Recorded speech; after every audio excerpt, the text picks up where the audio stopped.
Hola amigos artísticos, los saluda Daniel Osuna en otro podcast de Diálogos Artísticos.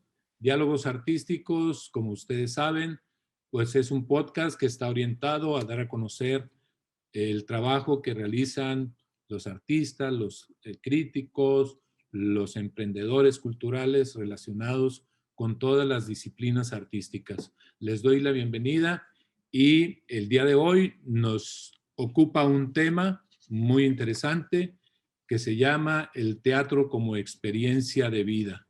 El teatro como experiencia de vida, pues es un tema que nos va a apoyar la famosa actriz Jessica Silva, cuyo nombre completo es Jessica Abigail Silva Ríos. Y Jessica, pues muchísimas gracias por atender nuestra invitación y me da muchísimo gusto que estés con nosotros. Es un placer conocerte. Ya platicamos el día de ayer y creo que tienes muchísimas cosas que compartirnos y te agradezco muchísimo de veras tu presencia. No, al contrario, muchas gracias por el interés, Daniel, muchas gracias. Pues aquí estamos. Voy a tratar de dar una breve semblanza, muy breve, porque Jessica tiene una experiencia tremenda en el teatro y unos estudios y una formación de en verdad de primera. Jessica es una actriz pues reconocida no nomás localmente, sino nacionalmente e internacionalmente, porque ha ganado premios internacionales, nacionales y locales. Tiene mucho trabajo con arte y una de sus características principales es que tiene un trabajo de desarrollo cultural comunitario impresionante, muy valioso, cuyo trabajo ha desarrollado desde el 2008 a la fecha, o si no es que antes, me imagino que desde que está estudiante, y pues realmente conoce todos los municipios de Nuevo León y con seguridad muchísimos más del país. Ella, Jessica, tiene una formación académica muy importante. Ella es diplomada en arte teatral de la Escuela de Teatro de la Facultad de Filosofía y Letras de la Universidad de Nuevo León y tiene pues muchísimos cursos y talleres de arte, sobre todo de teatro, orientados al teatro, talleres y cursos de dirección, de danza y acrobacia, de producción teatral, improvisación, dramaturgia, clown y sobre todo una de sus áreas importantes, el teatro social, que es una de sus grandes facetas. Jessica perteneció y trabajó y tuvo un papel preponderante en la película Ya no estoy aquí, que fue ganadora del premio Ariel en el año 2018 y fue pues una de las películas que tuvo enlistada para ser nominadas a los premios Oscar, como ustedes saben, y el trabajo de Jessica estuvo súper interesante y muy protagónico. Yo creo que ahorita pues, nos narrará un poquito más de eso. Jessica, muchísimas gracias. Dime, ahora sí vamos a entrar en el tema. ¿Cuál es tu experiencia de vida en el teatro? Explícanos un poquito tu carrera, tus ambiciones, tus deseos, todo lo que tú quieras. Esta es tu casa. Sí, muchísimas gracias, gracias por la bienvenida y el reconocimiento de mi carrera. En realidad, sí he hecho muchas cosas porque desde que egresé de la escuela de teatro he estado en constante trabajo. Nunca he permitido que pase un año sin que no tenga por lo menos un estreno. Si no me invitan a hacer algo, yo lo genero, pero siempre estoy en constante trabajo. Creo que el oficio lo conocí con La Percha, con el grupo de teatro La Percha, con ellos trabajé alrededor de 5 años, entonces, qué mejor ejemplo que estos grandes maestros, como lo son Leti Parra, Pablo Luna. Creo que ellos fueron los que me mostraron que realmente se puede vivir del teatro, algo que pues es el típico comentario que te enfrentas con toda la sociedad, con tu familia, con tus amigos, con la gente que de alguna manera te quiere y está preocupada por ti, por tu futuro, ¿no? Ujú. Entonces, al trabajar con la percha, creo que ellos me encendieron esa velita en la esperanza. El teatro como experiencia de vida, bueno, pues a mí realmente puedo decir prácticamente que el teatro salvó mi vida. Yo me casé a los 16 años, entonces estaba yo justo saliendo de la escuela de teatro y, perdón, de la escuela de teatro no, de la preparatoria número 2, ahí en el obispado, ahí estaba la prepa. Entonces yo ya tenía el objetivo de estudiar teatro en la Facultad de Artes Escénicas, pero no contaba con que iba a embarazarme en el cuarto semestre, ya el último. Entonces, mi hijo nacería en septiembre y en agosto creo que empezaban las clases, así es que era prácticamente imposible. Sin embargo, no quité el dedo del renglón y a pesar de en su momento mi esposo, porque él no estaba de acuerdo en que siguiera estudiando, no sé, un día lo agarré de buenas y me dio permiso, muy mal, porque no se debe pedir permiso para esas cosas, pero en ese momento, pues yo, entiéndeme que salí de pedirle permiso a mi mamá para pedirle permiso a mi esposo. Yo iba como en ese canal. Entonces, cuando entro a la escuela de teatro, empiezo a darme cuenta que lo que me estaba pasando no era normal. Yo creía que al haberle hecho tanto daño a mi familia con la noticia de que estaba embarazada, porque sufrieron mucho, no solo mis papás, sino mis abuelos y todo el mundo, y evidentemente el comentario general es, ya arruinaste tu vida, y olvídate de tus sueños, y ya nunca vas a poder ser feliz. Aparte, sentía un pesar y una responsabilidad de decir, no merezco ser feliz. Al haber hecho sentirse una profunda tristeza a mis padres, yo no sentía el derecho de poder ser feliz. Y creía que lo que me pasaba me lo merecía. Y aparte creía esta falsa pensamiento que algunas personas dicen como que es la cruz que me tocó cargar. Entonces, yo creía que la violencia que vivía en mi matrimonio era algo que me merecía y que ya ni modo. O sea, que pues ni modo, eso me tocó y eso tengo que pasar, ¿no? Uh-huh. Generalmente la violencia es algo que empieza como una bola de nieve y siempre va en aumento. Difícilmente es algo que de pronto desaparece. Claro. Entonces, cuando yo entro a la escuela de teatro, empiezo a conocerme a mí misma, a sacar todo eso que yo ocultaba, porque era vergonzoso para mí aceptar que me estaba pasando eso. Y tampoco quería que mi familia se preocupara. O sea, sentía como que si ya les había hecho tanto, ahora traerles esto era como preocupar a los demás. Entonces, era algo que yo me callaba y me guardaba y me guardaba. Y entonces cuando empiezo en la escuela de teatro y empiezo a explorar mis emociones y empiezo poco a poco a soltar y a sacar lo que me estaba pasando, pues me doy cuenta que no es normal. Y eso es solamente gracias al apoyo que obtuve en la escuela de teatro de mis maestros, de mis compañeros, pero sobre todo de ese amor propio y de esa seguridad que empecé a adquirir por medio de los ejercicios vivenciales que hacíamos para pues aprender a ser actriz. Y entonces ahora, después de eso, inmediatamente después, yo asumí un compromiso social para principalmente decirles a las mujeres que sí se puede, que no tienes que aguantar eso, que a lo mejor esa persona te hace pensar y sentir que eres lo más feo que existe en el mundo, pero que no, que eres hermosa, maravillosa, que hay mucho por vivir todavía.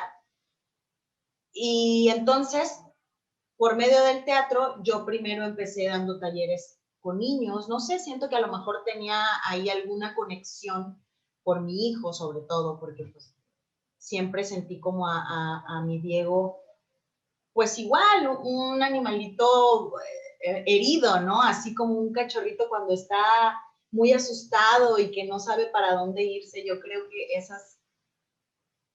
esas caritas o el sentir o el ver cómo se escondía bajo de la cama y todas estas cosas, como que no sé, me conectaron mucho con los niños. Entonces, a partir de ahí, empecé a trabajar con el público vulnerable con los niños, en las colonias marginadas o en municipios alejados. He tenido así como las realidades de los niños de ciudad y de los niños rurales también. ¿Qué específicamente te da el teatro para haber obtenido esa fortaleza? Tú hablaste de los ejercicios que haces de realidad, etcétera. ¿Qué te dan esos ejercicios de teatro? ¿Te hace un mayor conocimiento de tu persona? ¿Te hace pensar en decisiones? Totalmente. Ajá. Totalmente. Y es lo que yo les digo también a mis alumnos hasta el día de hoy. Tienes que comprometerte a hacer un viaje hacia adentro. Sí. Es una total introspección y tenemos que reconocernos, darnos cuenta de qué es lo que tenemos ahí. A lo mejor es algo que está olvidado, pero tenemos que hacernos frente a eso. Tenemos que a nosotros mismos lamernos nuestras heridas, Ajá. darnos cuenta de lo que somos, del valor que tenemos como personas. Y después, cuando ya hacemos todo ese reconocimiento y que nos damos cuenta de lo que hemos pasado y de lo que hemos superado, es ahí donde podemos entonces utilizar nuestras propias emociones para dar una actuación natural, que ese es mi objetivo, ¿no? Que mis alumnos sean lo más natural posible cuando se trate de hacer una actuación. Sí, te comentaba que yo hice teatro y te lo juro que yo tenía un poquito de pánico escénico y todo, pero te da una seguridad, ya cuando te liberas de todo eso, te da una seguridad que puedes interpretar pues cualquier papel, ¿no? Que te pongan, aunque algunas personas pues manejan determinados, diferentes, ¿cómo se pueden decir? Tipos de teatro, ¿no? El drama, Técnicas. la comedia, la técnica, etcétera. Pero yo creo que sí, el teatro te da mucha seguridad. Igual, pues en la educación, en mis años, que ya son bastantes, pues yo le pegaba al Venustiano Carranza ahí en la primaria y todo eso. ¿Me entiendes? Y eso te va formando una personalidad al niño, pues bastante importante, ¿no? Claro, la seguridad es muy importante, el desenvolvimiento, que evidentemente todo viene a partir de ahí, de que te reconoces como un ser humano único, pues porque no somos igual a nadie, ¿no? Y aprendemos que cada quien tiene sus propias, eh, pues sus propios valores y características que nadie más va a tener a lo mejor igual que nosotros. Entonces, cuando empezamos a ver que a lo mejor sí tenemos muchas cosas malas, pero también tenemos unas muy buenas y que a lo mejor pesan más que las otras y que empezamos a perder el miedo, entonces es ahí donde viene todo lo demás, donde viene ya el desenvolvimiento, la seguridad, de darme cuenta que ya me enfrenté a un público, que lo logré, que lo hice muy bien, que recibí aplausos y un reconocimiento que a lo mejor en mi casa no me dan, pero aquí el público me está aplaudiendo después de que yo hice, después de que me enfrenté a mi miedo. Me enfrenté a mi miedo, lo logré y me lo reconocen, pues entonces empiezas a decir, ay, pues se me hace que me gusta por aquí, ¿no? Y empiezas a enfrentarte a más miedos y a dominarlos. Y entonces es aquí donde se empieza a reforzar el autoestima y el amor propio. Yo creo que es lo básico. En tu trabajo comunitario que has hecho muchísimo, muy valioso, eh, ¿cómo intervienes en el teatro comunitario? A través de quién, qué actividades haces o cómo se desarrollan? Porque me imagino que va a haber una infraestructura en algunos municipios o en algunos poblados, pues mínima, ¿no? Para pues, tener un teatro Realmente. adecuado, etcétera, etcétera. Eh, si la comunidad participa, cómo participa. ¿Qué te llevas de eso? ¿Qué te llevas? ¿O cuál es el valor principal que tú consideras en tu participación comunitaria? ¿Hay un cambio? ¿Hay más que alegría? Como dice una frase que leí hace rato precisamente porque iba a tener una entrevista con el podcast contigo, que me impactó y que está muy al al tema. Me dijo, él dice, el teatro no se hace para cantar las cosas, sino para cambiarlas. Pues si tenemos, eso es lo que yo pienso, si tenemos la oportunidad de, de generar algo en alguien, de moverle ahí la tripa o el corazón, pues ¿por qué no hacerlo?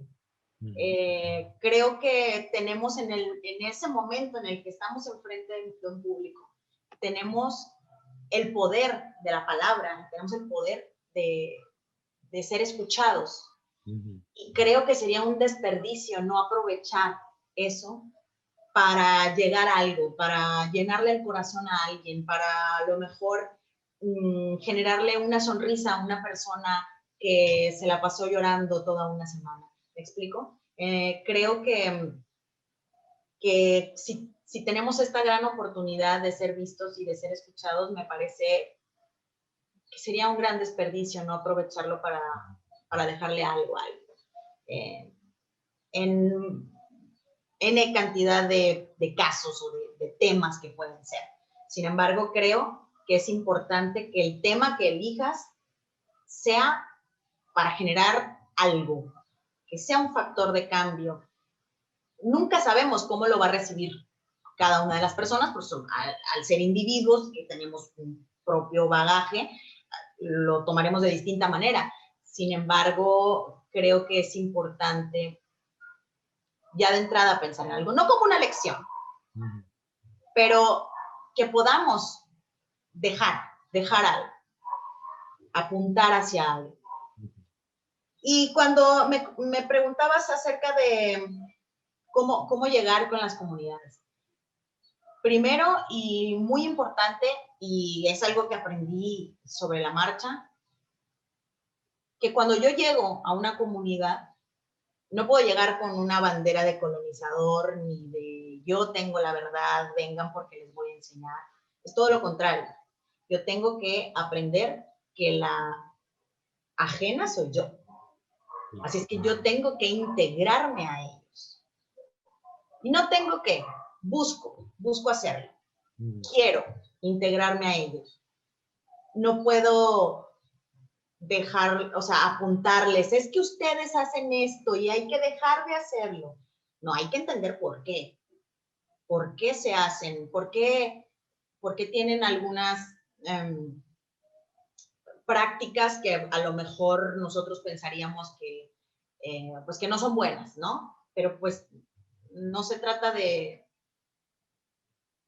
apuntarlas, sino de descubrir por qué lo hacen, qué les genera hacer eso, qué buscan con eso, ¿no? Y te comento, he tenido como tanto alumnos urbanos como alumnos rurales. Entonces, por ejemplo, en San Bernabé, en una escuela en la que literalmente apedreaban mi carro, o sea, y es raro porque generalmente mis talleres, sobre todo los que tenía con Conarte, con el Departamento de Culturas Populares, siempre estaban llenos.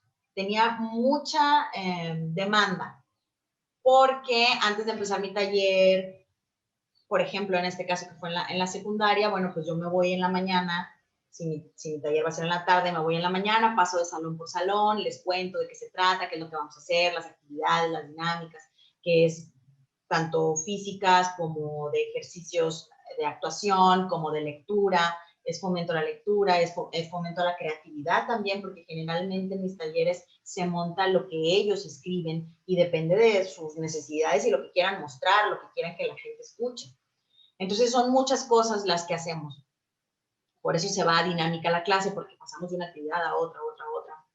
Y ahí en San Bernabé, pues había pues la onda de las pandillas, de la violencia, y entonces entiendes que, pues que son prácticas, ¿no? Que es como ya, si ya estás en la secu, pues lo que sigue es a cuál pandilla vas a pertenecer, ¿no? ¿Por qué? Pues porque es tu familia, porque son tus amigos, porque creciste con ellos y porque este sentido de pertenencia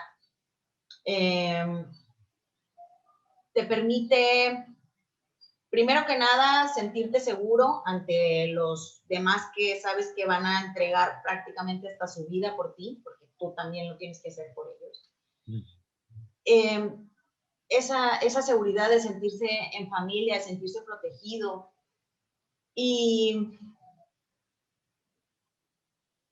de defender algo que a lo mejor ellos no tienen en otros momentos de su vida, ¿no? Entonces, pues acá tienen algo valioso que hay que defender. Estamos muy acostumbrados a vivir aquí en la área metropolitana y yo siempre digo que los municipios de Nuevo León alrededor pues tienen otra vida, tienen otras necesidades, otras carencias, etcétera. Y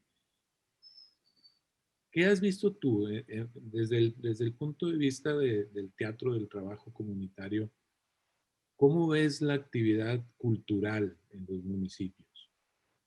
¿Cómo, cómo, cómo la Pues analizas? ¿Cuál es tu opinión? al tener el contacto con estos, pudiera partirlos en dos públicos, en el urbano y en el rural, pero que los dos son carentes económicamente hablando. Ahí es donde puedo darme cuenta que a pesar de que yo soy artista y que sé que la cultura es muy importante, al convivir con estas poblaciones, puedo darme cuenta que a pesar de que yo ame mucho el arte, pues el arte no es una prioridad para ellos. Claro. La prioridad es comer, la prioridad es tener zapatos, es a lo mejor, híjole, que el papá no se acabe la semana en la cantina el sábado, ¿me explico? O sea, son realidades que a lo mejor nosotros ni por aquí nos pasan. Jessica, cambiando un poquito de tema, ¿cómo le haces para mantener el emprendimiento de teatro, el emprendimiento cultural en estas épocas? ¿Qué hiciste o qué haces cómo te adaptaste a la pandemia, a los cambios, a todo esto que hubo? Temblando de miedo.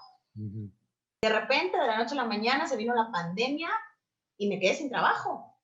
O sea, porque yo día que iba bravo me pagaban, día que no voy, pues no me pagan. Función que doy me pagan y si no doy función, pues no me pagan. Se cerró el telón, como quien dice, ¿no?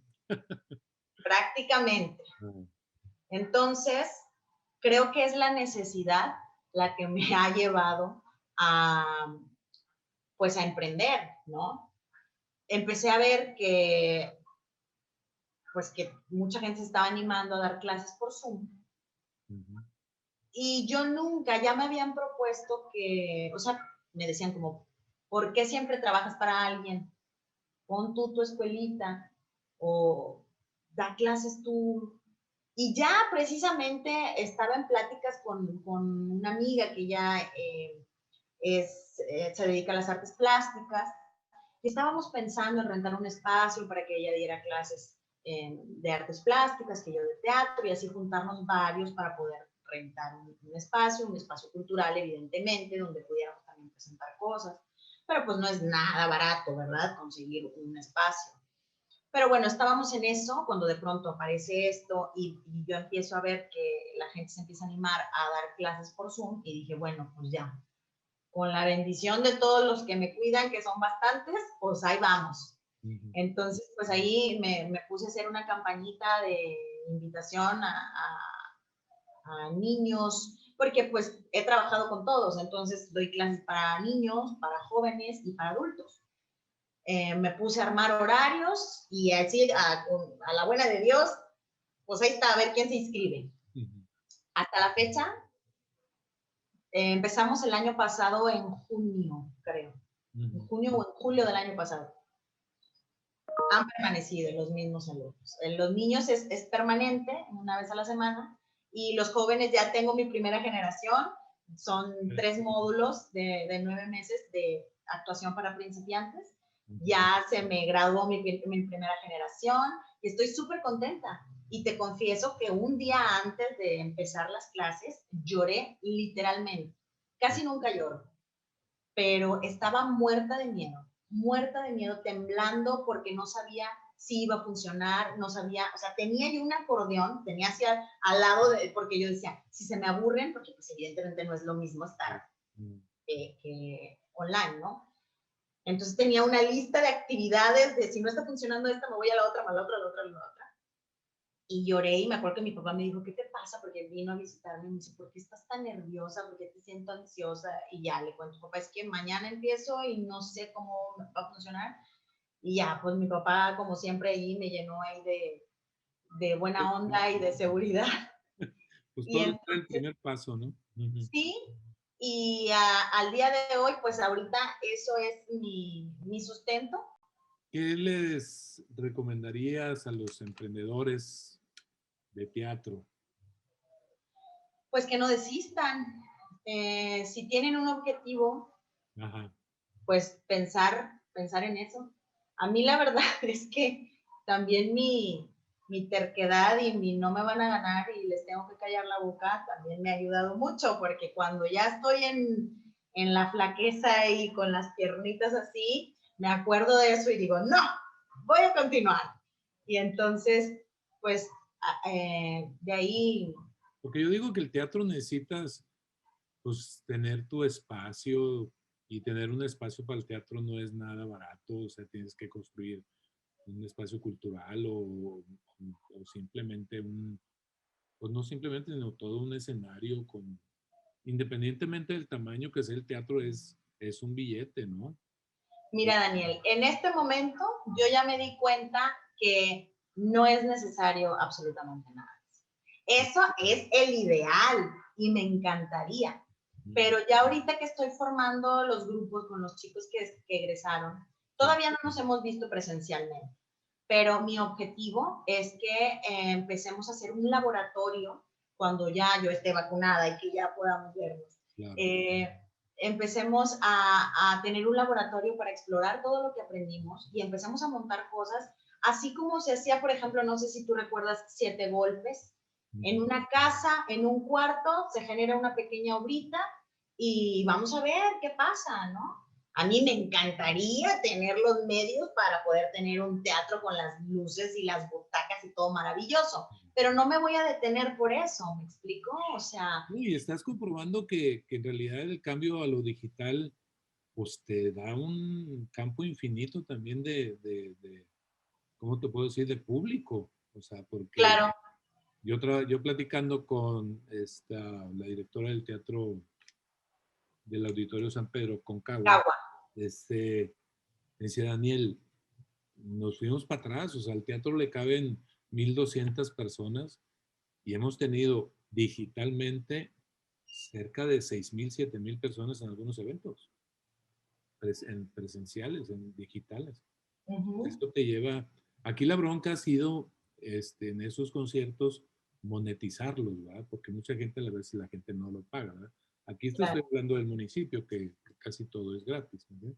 Pero la capacidad que puedes tener de llegar a muchos más públicos, pues es infinita. Sí, claro. Y mi reconocimiento para Cagua, que has hecho un trabajo increíble en el Auditorio San Pedro, está haciendo 1000 cosas y o sea, conscientes de las limitaciones que ha tenido la pandemia, ha hecho muchísimas cosas y mi reconocimiento infinito para Cagua. Y ahora que mencionas esto de que te permite llegar a más público, totalmente. Yo, por ejemplo, en las clases tengo alumnas, una niña colombiana, pero que vive en Hidalgo, tengo una niña de Ciudad de México, tengo una niña de Puebla, o niños que viven en municipios alejados. Tenía un niño de Bravo que se vino también al online, una niña de Cadreita. Entonces, esto también nos permite descentralizar. Claro. Aunque ese ha sido mi objetivo, cuando lo hacía físicamente, el Zoom también permite totalmente descentralizar la cultura. No, y llegar a otros países y pues, al mundo entero. El que quieran le puede entrar, ¿no? Así es. Pues, Jessica, muchísimas gracias. Fue un placer haber platicado contigo. Muchísimas gracias por tus aportaciones. Y pues ahí lo estaremos promocionando en nuestras redes sociales, en Artísticos MX, tanto en Facebook, Instagram y YouTube. Ay, ¿puedo decir mis redes también, Daniel? Sí, adelante. Y adelante, promueve tus cursos. Perdón, se me pasaba. Adelante. Sí, aprovecho. Bueno, pues en Insta también a mí me pueden encontrar como Jessica Silva Ríos, así como está escrito aquí, Jessica Silva Ríos. Y el Insta del Semillero de Actores, así se llama mi escuelita, Semillero de Actores, Jessica Silva Semillero de Actores, pero me pueden encontrar Semillero de Actores Monterrey en Insta para que estén ahí pendientes de cuando empiezan los cursos. El 16 de mayo ya abro un nuevo grupo para jóvenes. Y los domingos... ¿Cuántos grupos tienes y qué cursos das? El título de los cursos. Actuación para peques, que es los martes de 4 a 5:20. Tengo actuación para jóvenes, que es los martes y los jueves de 5:30 a 6:50. Vamos a empezar uno de interpretación verbal con los egresados. Va a ser los jueves a las 7. Voy a abrir otro para jóvenes, igual 2 frecuencias a la semana para jóvenes principiantes, y los domingos es de 11 a 1 para adultos. Entonces, si eres peque, si eres joven, si eres adulto y tienes las ganas, pues aquí tenemos un espacio para ti. Aparte, con precios súper, súper accesibles y con promociones y descuentos y todo. Perfecto. Pues muchísimas gracias, Jessica. Y fue un placer haberte conocido y haber platicado contigo. Igualmente, Daniel, muchísimas gracias. Pues, estimados artísticos, muchísimas gracias por su presencia en este podcast y nos vemos en el próximo. Muchísimas gracias.